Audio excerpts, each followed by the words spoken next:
Hey guys, আজকে আমি তোমাদের সঙ্গে শেয়ার করব খুব সুন্দর একটা প্রাকৃতিক দৃশ্য। এটা হচ্ছে গঙ্গার ঘাট, মানে এটা হচ্ছে নবদ্বীপের একটা গঙ্গার পাড়ে বসে আমি তোমাদের সঙ্গে কিছু মুহূর্ত শেয়ার করছি। তো এটা আমার খুব পছন্দের একটা জায়গা বলতে পারো, মানে ভীষণই ভালো লাগে। তো তোমাদের কেমন লাগে এই গঙ্গার পাড় তোমরা অবশ্যই আমাকে জানিও। আর আজকে না আবহাওয়াটা ভীষণ সুন্দর ছিল, মানে গুড়ি গুড়ি বৃষ্টি পড়ছিল, সেরকম হাওয়াও দিচ্ছিল, আর গঙ্গায় ভীষণ ভালো লাগছিল। তো এপার থেকে ওপারের মানুষ যাচ্ছিল আসছিল। তো আর শান্ত পরিবেশ, তো মানে মনে হয় কি যে ভীষণই ভালো লাগে।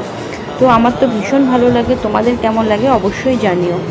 আর আজকে হচ্ছে মানে কি বলো তো, আমি একটু গঙ্গার পাড়ে বসেছিলাম। তো গঙ্গার পাড়ে এসে বসলে না, মানে মনটা যতই খারাপ থাকুক, মনটা না অটোমেটিক তখন ভালো হয়ে যায়। আমি জানি না এটা সবার হয় কি না, কিন্তু আমার সঙ্গে প্রায় এই ঘটনাটা ঘটে।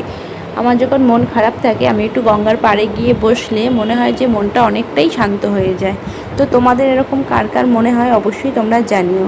ওকে, টাটা।